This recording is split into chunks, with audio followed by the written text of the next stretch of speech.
welcome. It's a pleasure to be here again for the final installment of my series. In the previous lectures, we've seen the centrality of Arabic and Judeo-Arabic for Jews. For Jewish communities, who I said were 90% of the Jewish communities of the world, we've seen the revolutions in scholarship. We've seen Arabic as used in daily life. Tonight, I want to talk about language itself, about awareness of language and its role, about considerations of what language to write in, Arabic, Hebrew, and a historical consideration of when this picture changed. When did Arabic cease to be the language that everyone understands? And you're going to see that quote later on in the lecture. The majority language of the Jewish people. When did Arabic cease to be the default language for scholarly composition? And overall, I just want to center this question, why is this important? Why is it important to discuss considerations of Arabic and as Hebrew replaced Arabic, which is the story I'm going to tell? It's because for Jews, or for our study of Jewish history, this is the afterlife of the rich period that we've studied in the previous two lectures. The rich 300 or 400 years in which Arabic was the default language of composition. And when we're talking about world history, this is a very important question because it's part of a larger story of cultural transmission between East and West.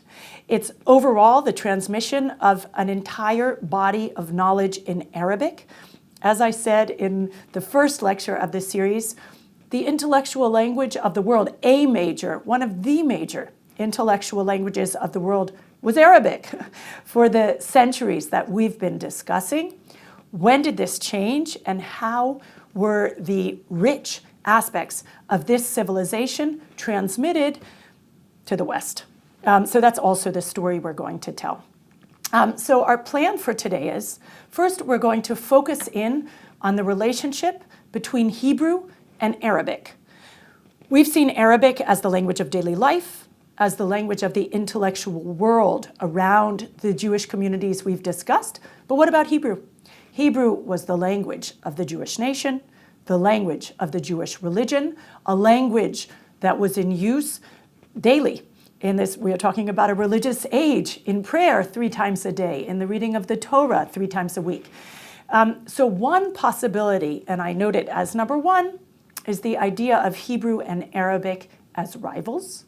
And the second is the other possibility that I'm going to illuminate to you today, the idea of adoption and appropriation, that Hebrew and Arabic, Hebrew can take on the functions of Arabic. Hebrew can take on the images of Arabic. So we're going to see today both sides of those possibilities.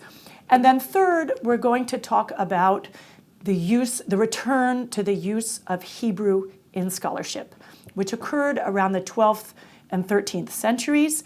We're going to look at the letters of Maimonides as an exemplification of this transition from Arabic to Hebrew. Maimonides explicitly considers this transition, and we're going to hear his words in order to understand the transition as a whole. So let us begin. You remember in lecture number 1, we talked about the revolutionary activity of Rav Saadia Gaon. This was fully developed by Saadia Gaon's time. What you're looking at again is Saadia's tafsir, his translation of the Torah, which we looked at in depth in lecture number 1. I want you to remember what was the Arabic-speaking world as an intellectual center of the world, Arabic as a default language for writing, Saadia himself being, as we said, a revolutionary conservative, a conservative revolutionary who introduced the idea of writing about central Jewish texts in Arabic and also translating central Jewish texts into Arabic. And on the backdrop of this, we looked at the end of lecture number 1 at Saadia's Egrun, We said this was one of his first works. It was a dictionary for poets, a dictionary of biblical Hebrew, helping poets in his time with rhymes and with understanding of Hebrew. So I put it in Hebrew, and now we're going to look at it in English. You remember how Saadia described the Hebrew language. And Saadia, writing in the early 900s, he was 20 years old at the time, he tells us in his preface. And this is his preface. This is a translation from his preface by Robert Brodie. The compendium, the Egrun, of the holy tongue, which God chose from time eternal, and in which the angels praise him. And we noted there that theologians of every religion said our language was the language that was spoken in Gan Eden, in paradise. Muslims would say that for Arabic, Christians would say that for Syriac, and Saadia says it regarding Hebrew. One language and unique words in all the land from the time of creation. He bestowed upon it his wisdom upon the Hebrew language. This is a paean to the Hebrew language, a glorification of Hebrew. We revisit this text in order to hear from Saadia, writing in the East. As we said, Saadia moved from Egypt to the land of Israel to Baghdad. Writing in the East, the idea of glorification of Hebrew and possibly a slight idea of competition with Arabic. So I'm using Saadia to introduce this concept, which is hinted. Our hearts and spirit are aghast at this. What he's talking about is the loss of Hebrew. I skipped here in the preface. For we are bereft of the stronghold of our holy speech, and all the visions of its prophecies and its speeches are like a sealed book to us. And in waking from a vision, we stumble in our language in the lands of our captivity. Saadia is talking about the Jews lacking the knowledge of Hebrew in his time, which is true. We know that. Why did he have to translate the Torah into Judeo-Arabic? This was admittedly because Jews didn't understand the Aramaic of the Targum, Onkelos, but also because they needed help understanding the biblical verses of the portion of the week. So notwithstanding this statement, keep in mind that as I discussed in lecture number 1, nearly everything Saadia wrote was in Arabic. So Saadia, on the one hand, glorifies the Hebrew language, and he does write probably what is our first dictionary of biblical Hebrew. But he writes nearly everything he writes. Arabic is the language of usage, the language of intellectual discourse. He writes in Arabic. What is present here in Saadia's writing, his expression of the idea that, wait a minute, we should be using Hebrew. Saadia writes this in the East around the year 900. This becomes explicit in Andalusia, in Iberia. So what we are now going to do is, for the remainder of this lecture, we are going to move to Iberia, the Iberian Peninsula, where the competition between Arabic and Hebrew, which is only hinted in Saadia's words here, becomes explicit. So in this first half of the lecture, I want to focus in on the literary production of Andalusia. Most of what we're going to look at today is written in Hebrew. And I want to show, on the one hand, as I said, the idea of rivalry between the two languages, and on the other hand, the idea of Hebrew fulfilling all the functions that Arabic did, i.e., Hebrew appropriates, or Jewish culture appropriates to itself what has before then been existing in Arabic and Arabic literature. So just to give you the map that shows where we've been looking at and where we're going. So until now, we have been focused on eastern areas of the Arabic-speaking world. We have focused on Jews in Iraq. We have focused on Jews in Egypt. We saw the Cairo-Geniza documents in the previous lecture, and the land of Israel. Now we move west, and again, I'm grateful to Professor Hugh Kennedy of SOAS in London and Brill for letting me use these beautiful maps in the lecture. So here we are in the Iberian Peninsula between the 10th and 13th centuries. The lines on this map illustrate the idea that the control of Iberia was moving back and forth between Christian and Muslim control. So in the year 711 is the year that Muslims arrived to the Iberian Peninsula and conquered large swaths of land. There was a back and forth between Muslims and Christians throughout the following centuries, but in the 11th century is when we see real wars, real battles between Christians and Muslims, and it's going back and forth. The control of the land is going back and forth. Some Jews that we'll talk about were born in Christian-controlled areas of Iberia, some in Muslim-controlled areas. We are going to speak about Jews starting in the late 10th century. And I want to introduce first the prologue. We saw the preface of Sa'adia, early 900s. Now we're going to look at what Shlomo ibn Gvirol, who was a theologian, a poet, and a grammarian, what he says. How does he describe the Hebrew language in a prologue that he wrote to a poem that he wrote on the grammar of Hebrew? So Ibn Gvirol also wrote about Hebrew grammar. He does so in Hebrew. So Sa'adia's preface was, by the way, in Arabic and in Hebrew. What I was bringing you here was Sa'adia's Hebrew preface. But by the way, he also wrote a preface in Arabic. So let's look at how Ibn Gvirol discusses the Hebrew language. And this is the translation of Peter Cole, and I'm grateful to Peter for giving me the rights to use his translations throughout the rest of this presentation. Peter Cole from The Dream of the Poem, a wonderful anthology of translations. So a poem of glory and power I'll offer my Maker, who set the heavens on high with his span, because he created the language and mouth of man and gave them the crown of honor and splendor. So a praise of God for giving humans speech in general. Declared the Spaniard Solomon ben Judah the Small, who culled for his people the holy tongue. He's going to present things related to Hebrew. Examining the Lord's congregation with all my soul, I saw the exiled remnant escaped.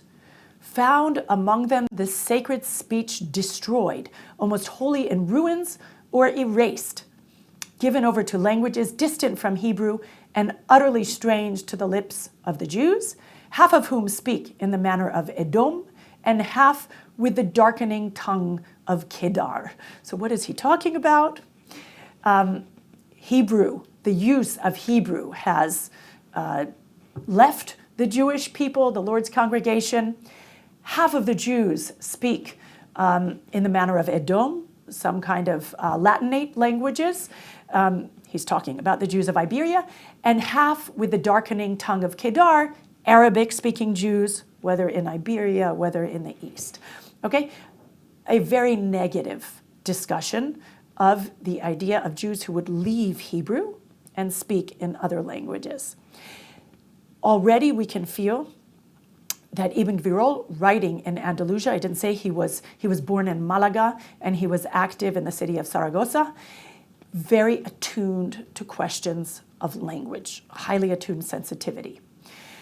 My Lord, who could save the blind in their drowning? Who could bring their ship into port? My heart spoke out, only you can guide them. Give voice to mouths gone mute. Surely the Lord will reward you. So Ibn Gvirol, these people are not mute, they are speaking. They're speaking in the language of Edom, the language of Kedar, which traditionally is associated with Arabic and Arabs. Ibn Gvirol speaks in an extremely negative way about the idea of Jews using any language other than Hebrew. He, by the way, is not a native speaker of Hebrew. He's a native speaker of other languages. A very strong statement to call this mouths gone mute. And thus, Ibn Gvirol presents to the reader his work on grammar.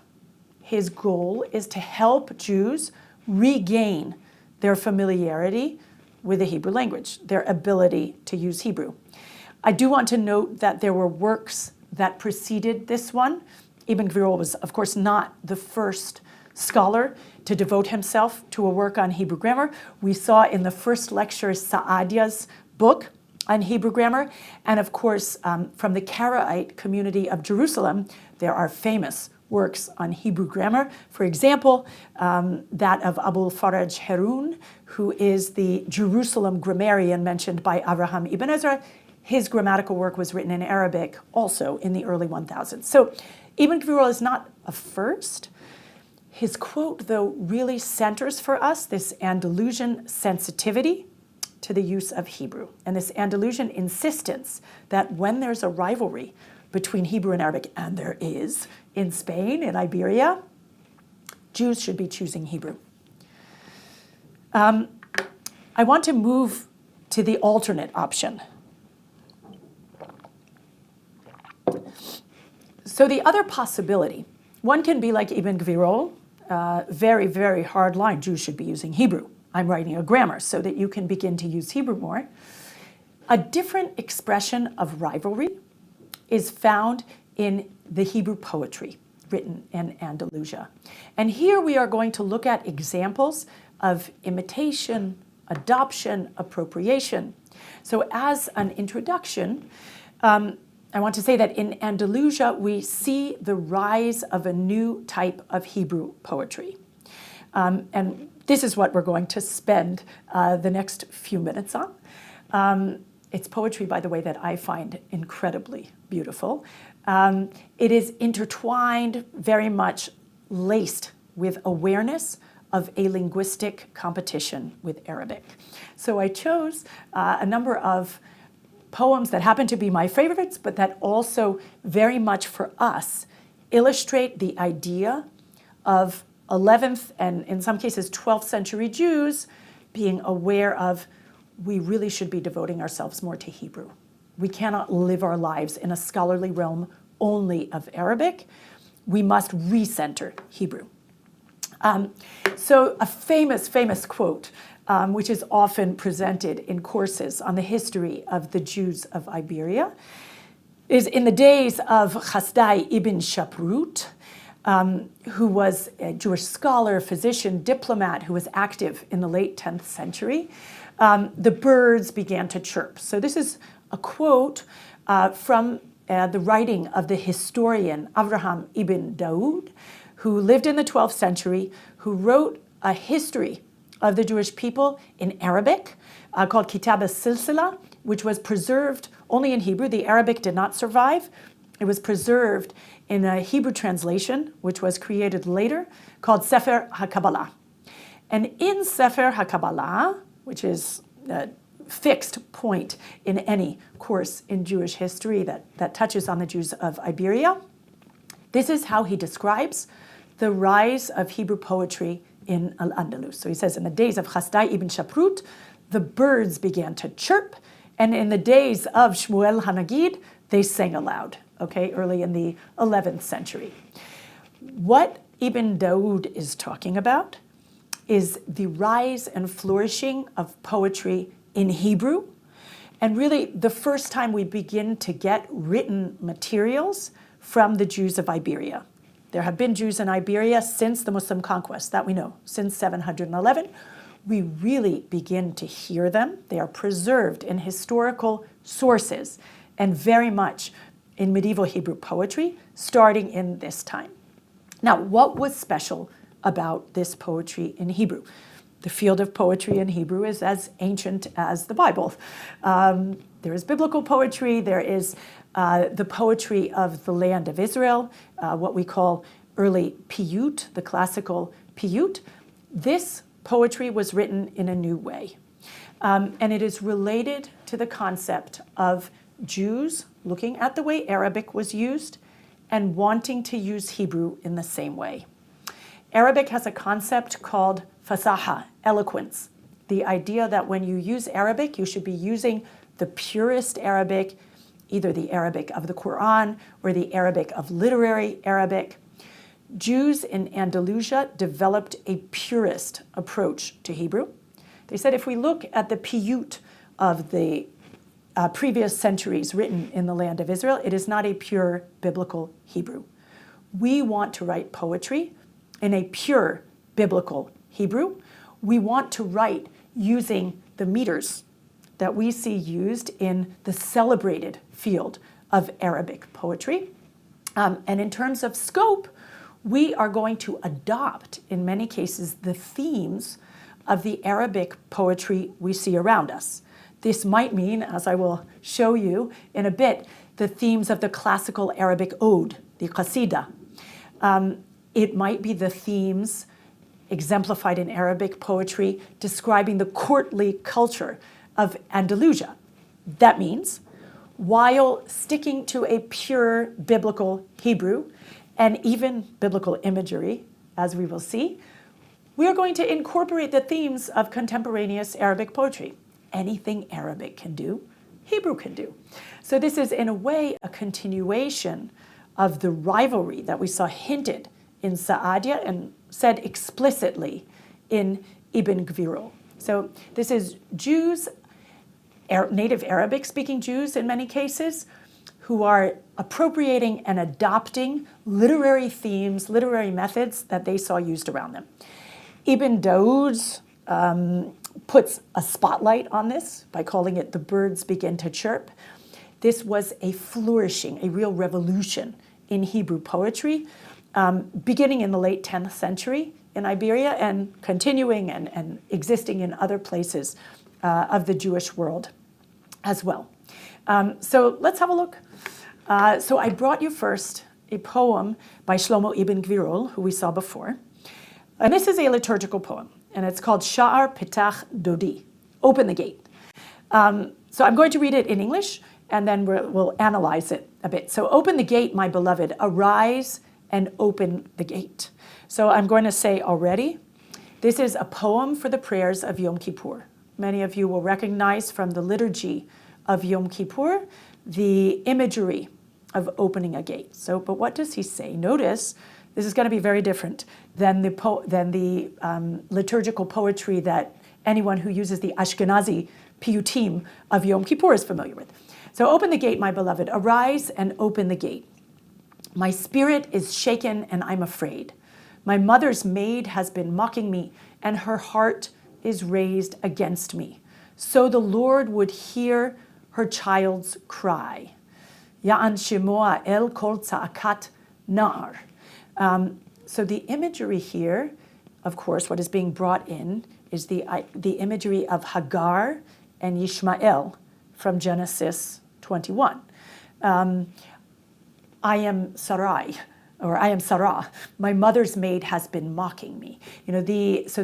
Obviously the connection of Hagar and Ishmael with the Arabs is an older connection. Here, Ibn Gvirol is using the biblical imagery to talk about 11th century Iberia. So the Lord would hear her child's cry. From the middle of midnight's blackness, a wild ass pursues me as the forest boar has crushed me. Imagery of Christian rulers. Taking from rabbinic sources, but here employing it in biblical Hebrew, these images in biblical Hebrew in his poem. And the end which has long been sealed only deepens my wound, meaning we're waiting for the messianic times, and no one guides me, and I am blind. So this is a reshut. It's an opening to the liturgy of Yom Kippur.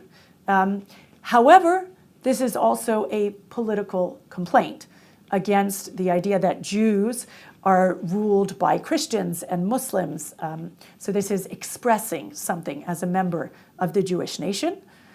But note, this is also linguistic vaunting. Hebrew can do everything Arabic can. So this is a poem written in biblical Hebrew using the styles of Arabic poetry, meter and rhyme, and even images, as we will see later on. So this is one example of both a linguistic vaunting and expressing something politically. So the next poem that I want to read with you is by Moshe Ibn Ezra. I'm showing you here the Hebrew, and in a second I'll put up the English. Actually, I'll do that now. So it's called Maharu Na Elei Me'onei Ahuvim, which Peter Cole has titled evocatively, The Gazelle's Sigh. So let's read it, and then I'll say something about Moshe Ibn Ezra. Moshe Ibn Ezra was born in Granada, I'll just say this, which was Muslim Iberia, and which passed hands a number of times, but which was really a stronghold of Muslim Arabic-speaking Iberia. And Moshe Ibn Ezra was a scholar, a poet, wrote one of the celebrated works discussing medieval Hebrew poetry in Spain. He wrote it in Arabic, actually. It's called Kitab al-Muhadara wal-Mudhakara, the book of discussions, where he discusses, it's really a book for poets and scholars, and he discusses the literary techniques of medieval Hebrew poetry. The book, by the way, is an incredible glorification of Hebrew and of biblical Hebrew. He also says, oh, basically, all of the themes we find in Arabic poetry were originally taken from the Bible. Here, look. He's very convincing, actually. A beautiful poet. Some of the poetry I love most. Okay, so let's read the poem. The gazelle sigh. Hurry to homes of beloveds, whom time has scattered and left behind in ruins.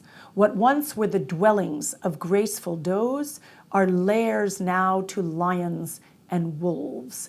And if you can check back in the PowerPoint, the Hebrew is fixed rhyme, so the rhyme is always im. So Maharuna elei meonei ahuvim, pizeram hazeman venotru charevim. So always the im through the entire poem. What is he talking about? He's talking about the land of Israel, but he is talking about the land of Israel in the images of the classical Arabic ode, the qasida, which was a product of pre-Islamic Arabia. The qasida, the ode, had a specific form. We are going to see an entire qasida in Hebrew later on in today's presentation.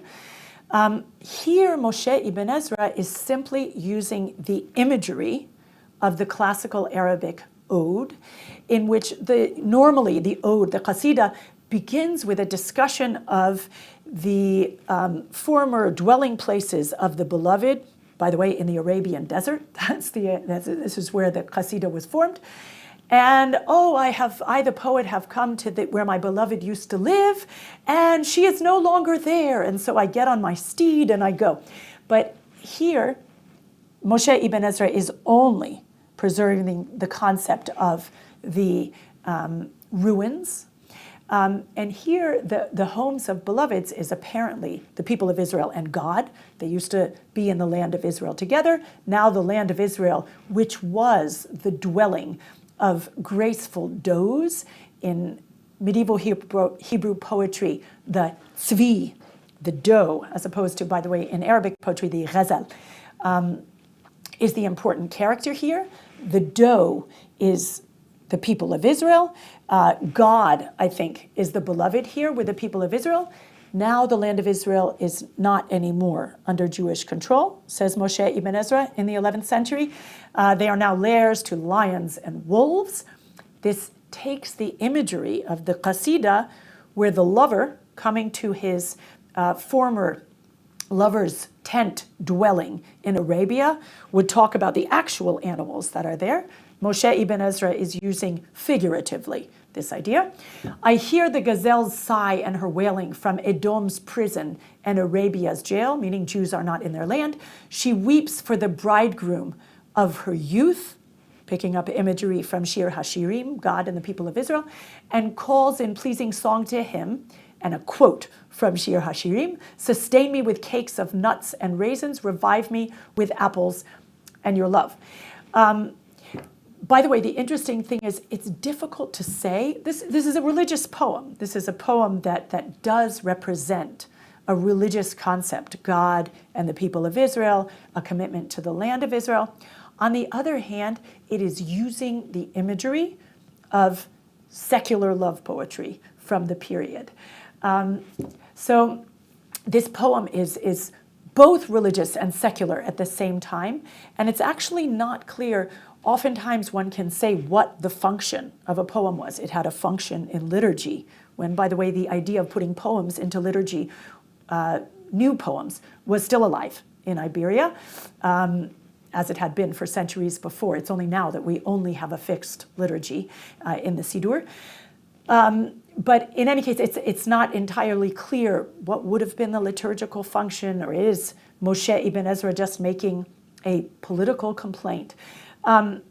He's using the images of Arabic poetry to speak about a quintessentially Jewish topic.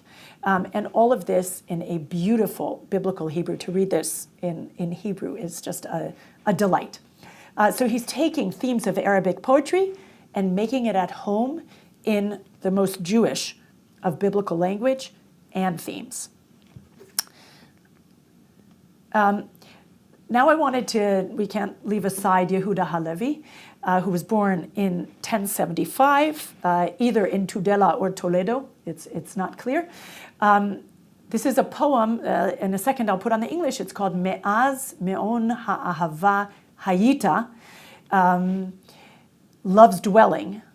Just the word Me'on, dwelling, is exactly what appeared in the previous poem, and which was the biblical Hebrew equivalent for the concept of the encampment from the Arabic qasida, pre-Islamic qasida. So I'll read this one, and you will note how this poem also takes over the imagery of the classical Arabic qasida. Okay, so Love's Dwelling.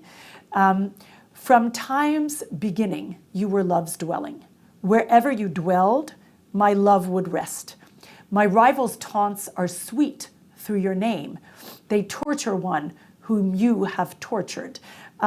This is, by the way, playing on a verse from the Bible. And because they learned their wrath from you, I love them for hounding one you've stricken. Since you scorned me, I've scorned myself. In Hebrew, it has a really interesting sound. Miyom bizitani, bizitaniani.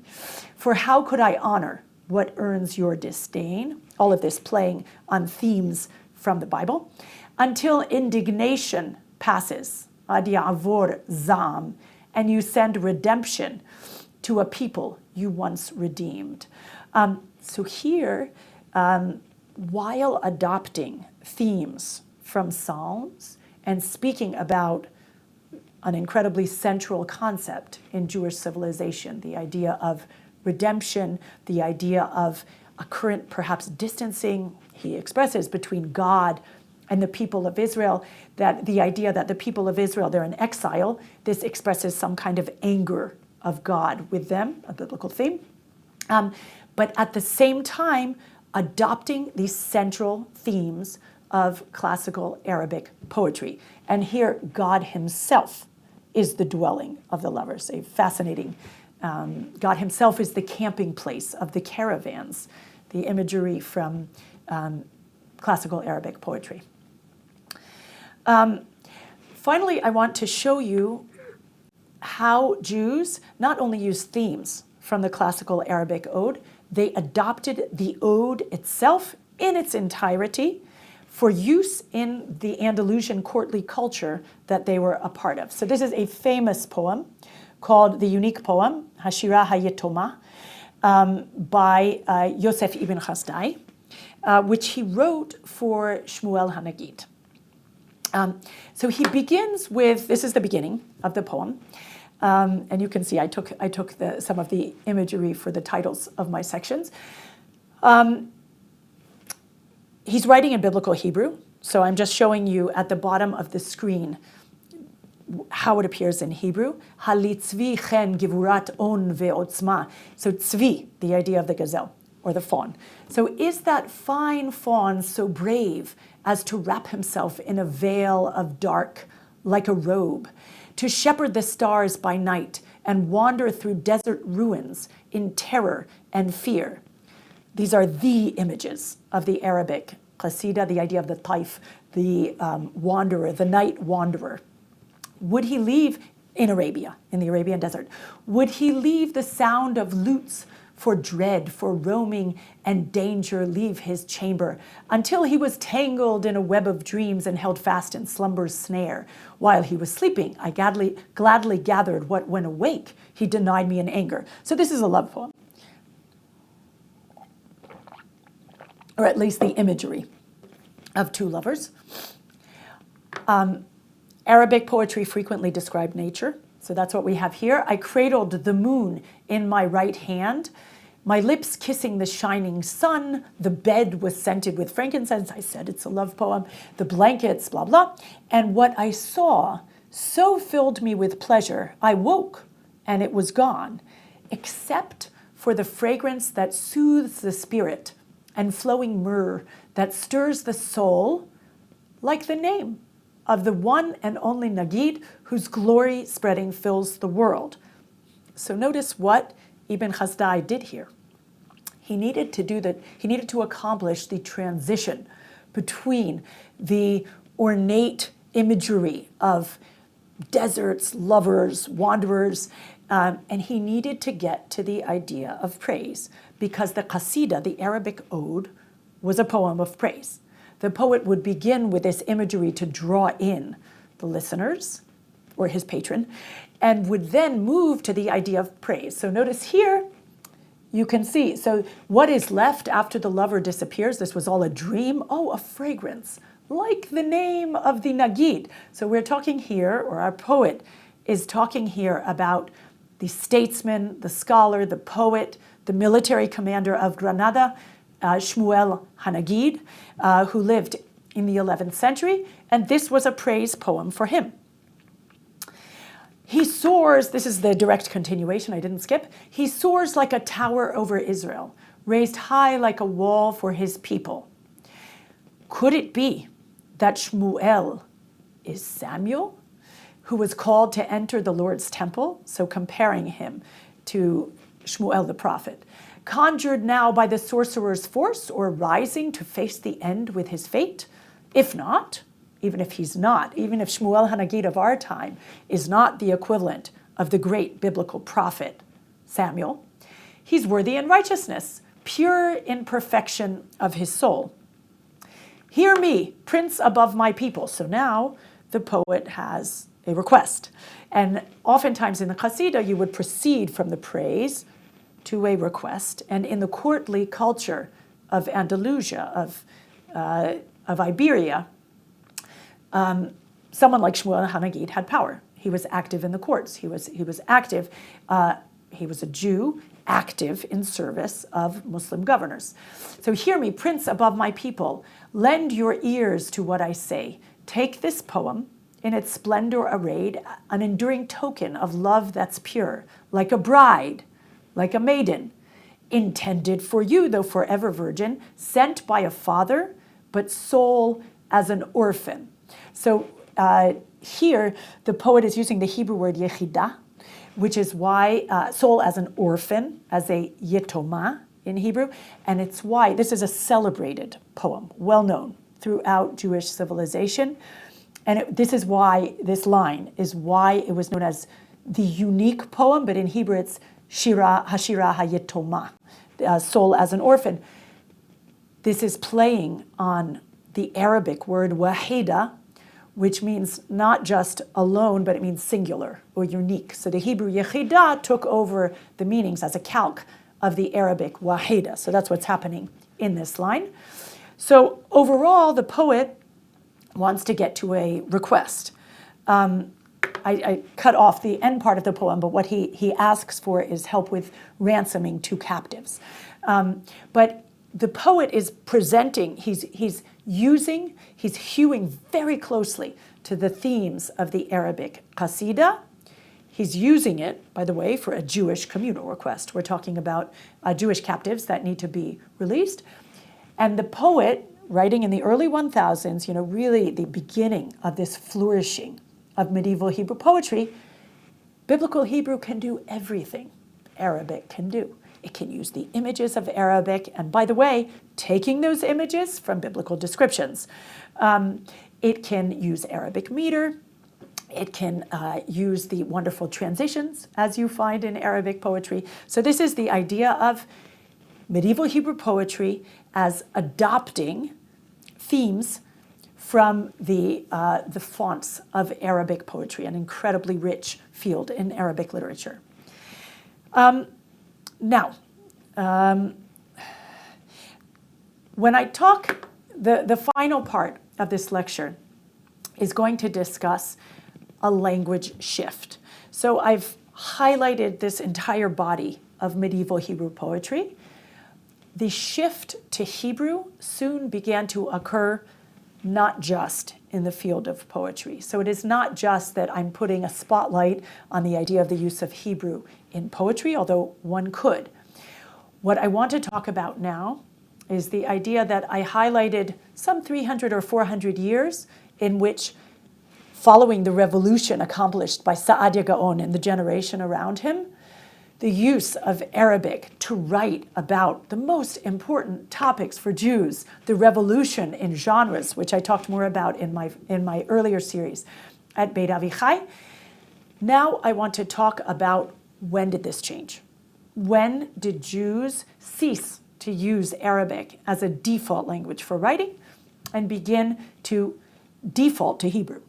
Now, I'm not talking about the spoken language of Jewish communities in the Middle East, because as many of you know, even until the recent 20th century, the spoken language of all of the Jewish communities of the Near East, obviously not the Persian-speaking areas, remained Arabic, or what some would call Judeo-Arabic, nearly until today. What I am talking about is the language shift when we talk about written scholarly works. So I'm showing you Saadia's tafsir again to stand in for the concept of 300 or 400 years in which Arabic was the default language for scholarly creation by Jews. Now, I want to exemplify the shift by turning to Musa ibn Maimonides. We have a very comprehensive preservation of the letters written by Maimonides, both in Hebrew and in Arabic. Because Maimonides was such an important figure, his letters were compiled and saved and translated. So we are lucky that we can read about his considerations of language in these letters. So he says the following in a letter that he wrote to the Jewish community of Tyre, Tzor, in today's Lebanon. So that book, and he's talking about his Book of Commandments, which he composed in Judeo-Arabic some years before, around the year 1177. And notice what he says. He says, that book I composed in the Arabic language. Okay, and I didn't say about Maimonides, of course, as you may know, he was born in Iberia, but he was forced to flee Iberia because of, I told you about the back and forth between Christians and Muslims. A very extreme Muslim group known as the Almohads and Muwahidun took over Iberia when he was a child, and his family was forced to flee to North Africa, and he moved soon after that to Egypt. So Maimonides did most of his writing in Egypt. So he's writing this letter from Egypt. That book I composed in the Arabic language, and I regret very much having composed it in the Arabic language because everyone should be able to read it. I am currently anticipating translating it into the holy language, Hebrew, with the help of God. Okay, so this is a letter that Maimonides wrote discussing his choice of language in his Book of Commandments, the book he wrote describing the 613 commandments. What does this mean? Maimonides is from an Arabic-speaking civilization. He is living in the middle of an Arabic-speaking civilization in Egypt. No one would think of using any other language, not for daily life, not for reading about Judaism. He's sitting in the middle of the Arabic-speaking strongholds of the Jews. So when I want this to sort of front some questions for us. When does this change happen? What is he talking about?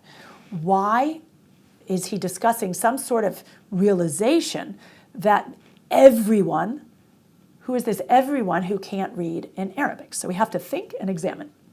I'm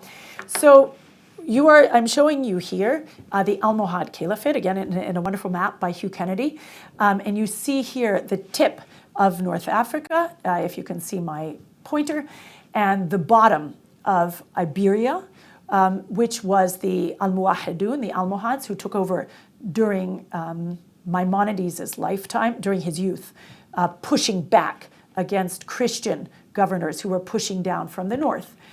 Intellectual families like that of the Ibn Maimun family fled. Some fled to North Africa, like Maimonides' family, and moved in, then towards Egypt.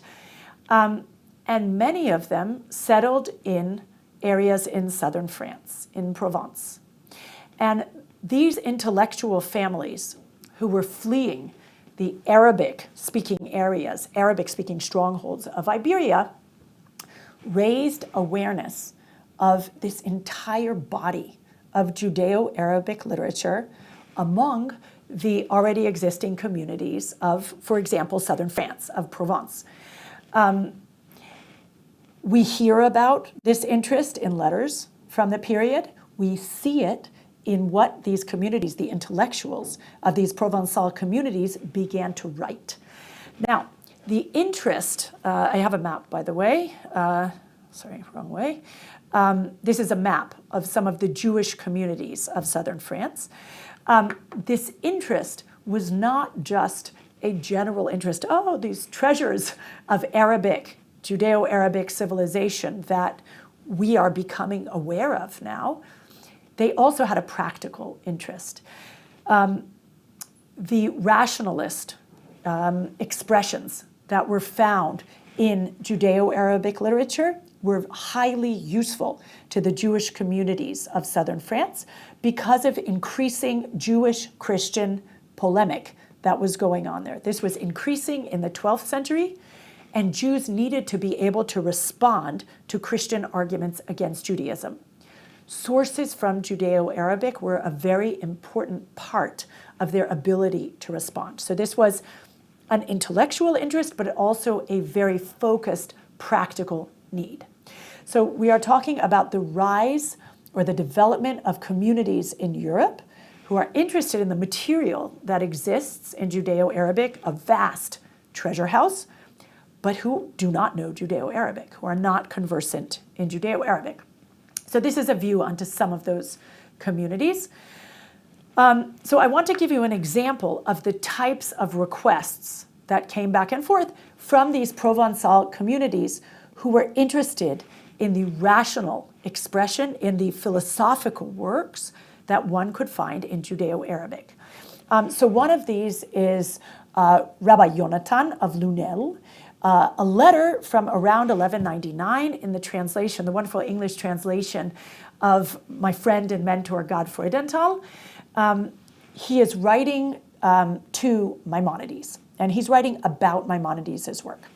So he says, "Blessed be the God of our fathers, who encouraged the king of the sciences," that is Maimonides, "to glorify our faith and fortify the structure of our Torah," meaning Maimonides is strengthening the foundations of Jewish civilization in what he writes. And Maimonides, of course, wrote about halakha, about Jewish law. He wrote about philosophy, theology, also about medicine, by the way. He's talking about his philosophical works.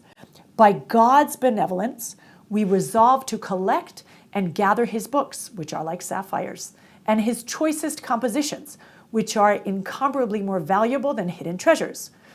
We have seen and studied the Mishneh Torah, which is a legal and theological work written by Maimonides in Hebrew."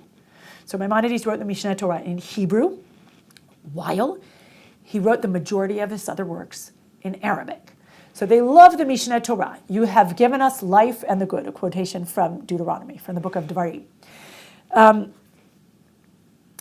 "You have heaped upon us wisdom and the good by sending us the guide of the perplexed." More Nevuchim, Dalalet al-Ha'irin, a philosophical work written in 3 parts, originally in Arabic. Maimonides wrote this in Arabic.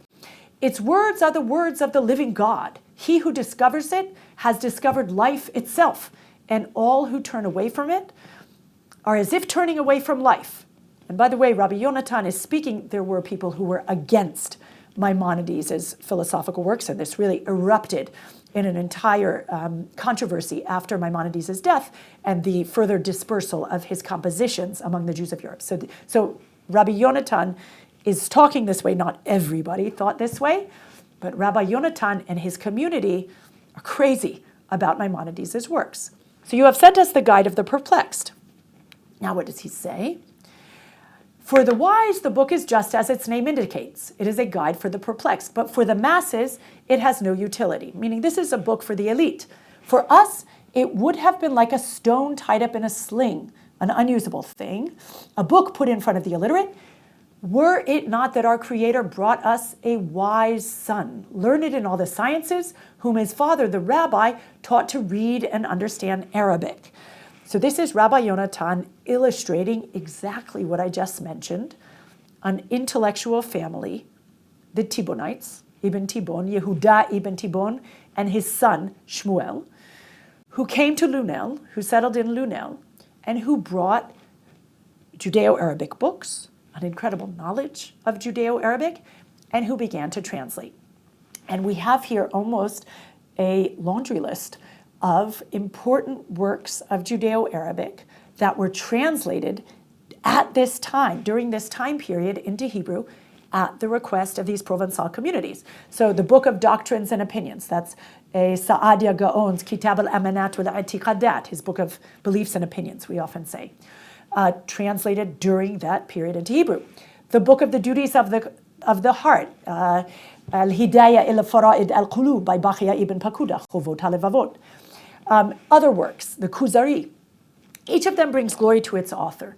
So Rabbi Yonatan is saying we have this wonderful corpus of works that are originally in Judeo-Arabic that for us would be like a closed books, a closed library, were it not for these translators, these families who came as refugees from the rule of the Almohads in Iberia and have settled in Provence.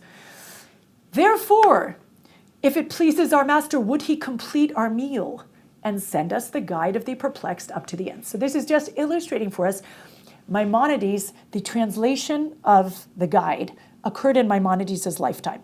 Towards the end of his life, we have the correspondence of Maimonides back and forth with Shmuel ibn Tibon, Samuel ibn Tibon, who was the translator, where Samuel questions terms, he consults with Maimonides. He's sitting in Lunel, Maimonides in Egypt, in Fustat, and they talk back and forth about the translations. So this is, for us, a real exemplification of this entire body of knowledge that was being transferred from Arabic into Hebrew. So for us, now we understand, what did Maimonides mean? He's sorry he wrote the Book of the Commandments in Arabic, because all need to understand it. There are these growing communities during Maimonides' lifetime, real intellectual heavyweights, people who also need these works, who cannot read what he wrote into Arabic.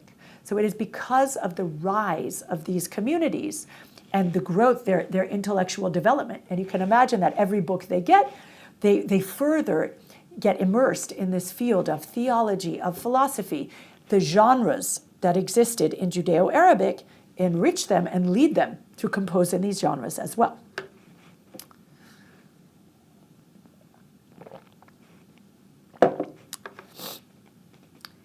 And Maimonides does so. He responds, he writes in Hebrew to Rabbi Yonatan, he encloses the third part, and I wanted to show you how Maimonides discusses the fact that he wrote in Arabic. With regard to your request that I would translate it for you into the Holy Tongue, how about you, Maimonides? Why can't you just translate it or write it in Hebrew?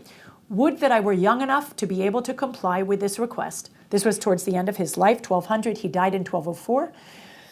With regard to this book and the other books that I have composed in the language of Kedar, like I said, this is the way people refer to Arabic in biblical language, whose sun has darkened, a pun on the word Kedar, for I have dwelled in their tents. I would gain great pleasure from this, to extract the precious from the vile and to restore the lost item to its rightful owner. What Maimonides is hinting at here is that all of the wisdom that we find in Arabic literature was originally ours. This is a trope in Jewish literature of many periods. But in particular here, he's saying he's hinting that all of the wisdom that we find in Arabic literature was originally ours anyway. It's all found in the Bible and Jewish sources. What he is saying here specifically is, yes, I wrote most of my works in Arabic, and I wish that I had the time now to translate them into Hebrew. By the way, he didn't have to worry. Plenty of translators were interested in translating his works, his Arabic letters, everything got translated into Hebrew. Maybe not his medical works, but a lot of those too. But you can see Maimonides reflecting on the interaction between Arabic and Hebrew here. He's writing some 300 years after Sa'adia. There is still a period of brilliance of Judeo-Arabic, but he is sort of showing us the way to an incredible translation, to a change, where it's not enough to write in Arabic. If you write in Arabic, you are simply not going to reach the growing Jewish intellectual population of Europe who are writing, who are very much a part of the Jewish intellectual dialogue at this point. So he says, but the eddies of time have surrounded me, and even some commentaries I have written and others that I composed in the rabbinic language, which contain certain obscurities, I do not have the time to correct them carefully. I mean, he's saying even things that he wrote in Hebrew, he doesn't have time to go over again and fix them up. He probably means the Mishneh Torah, but he definitely doesn't have time to translate.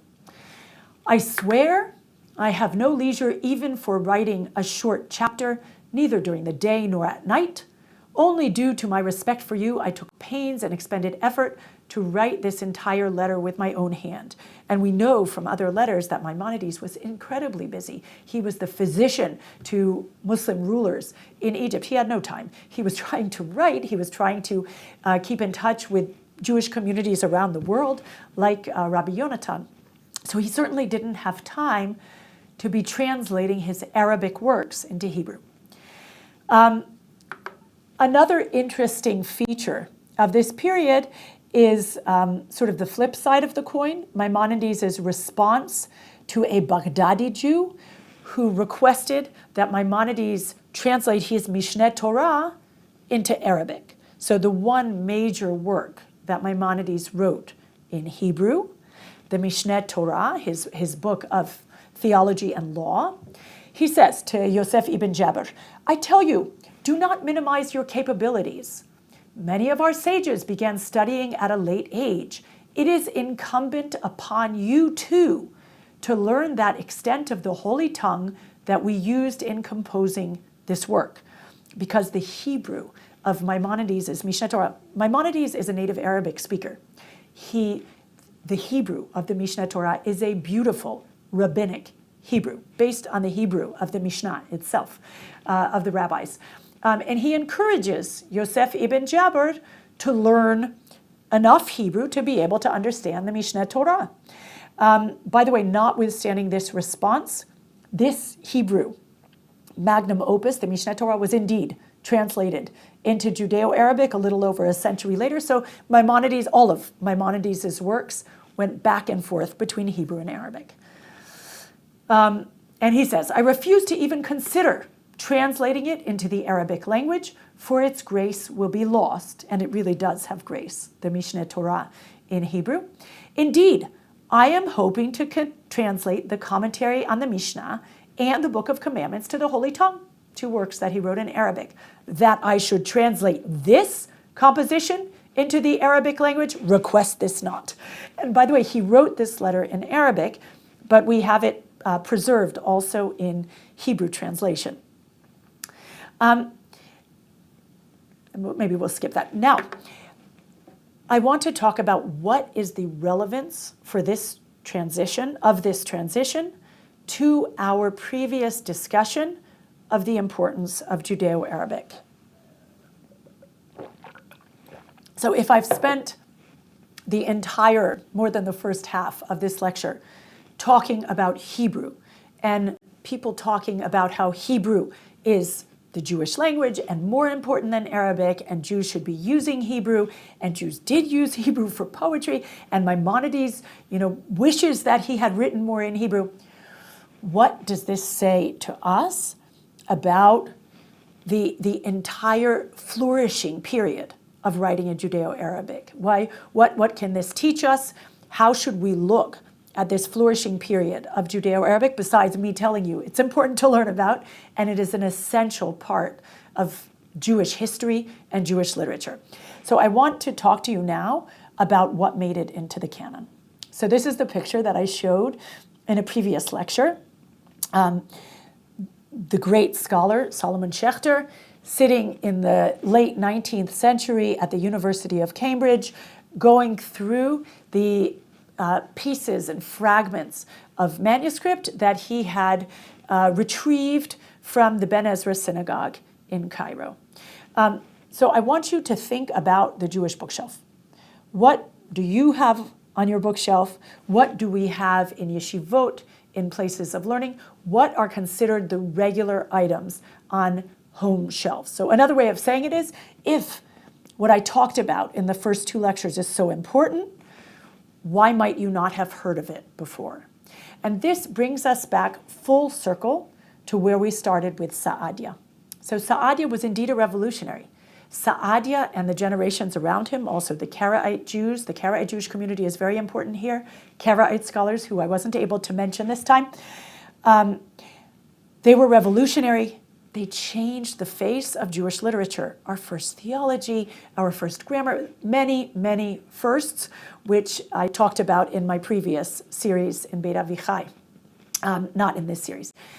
However, in the end, we know about many of them in these fragments that you see Solomon Schechter surrounded by. A poor survival rate.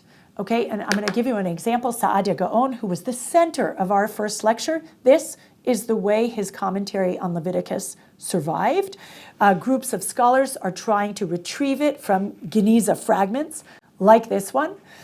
The result of the transition that I talked about, where Jewish scholars, around the end of the 12th, the 13th, definitely into the 14th century, began to write in Hebrew and not in Arabic.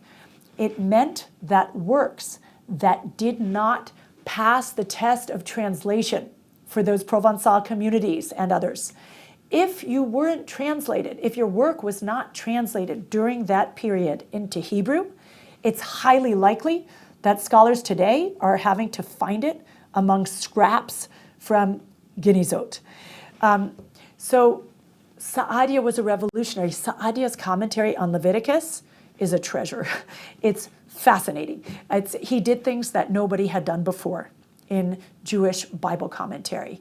However, we are having to find it and not find a lot of it because it wasn't translated during the period of translation that I discussed. So we have a transition from the use of Arabic as a default language, increasingly in the late 12th, 13th, 14th centuries, to the idea that no, we have Jewish communities who can't read Arabic, we will be writing in Hebrew.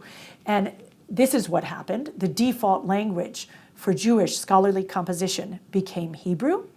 And this is the reason that the canon, the Jewish canon, came to include works in Judeo-Arabic that had passed the watershed of translation in the 12th, 13th, 14th centuries.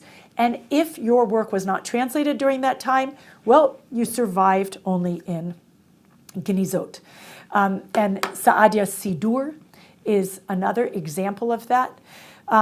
Others are preserved among Arabic-speaking communities of the Middle East. Yemenites, the Yemenite community is an example, and the Yemenite community brought works of Saadia that had never been translated in Judeo-Arabic, for example, when they immigrated to the land of Israel. But the story of these works, especially when they didn't survive in full form into the modern day, is a story that I try to tell via my research and via my teaching. So thank you so much for being a part of this with me.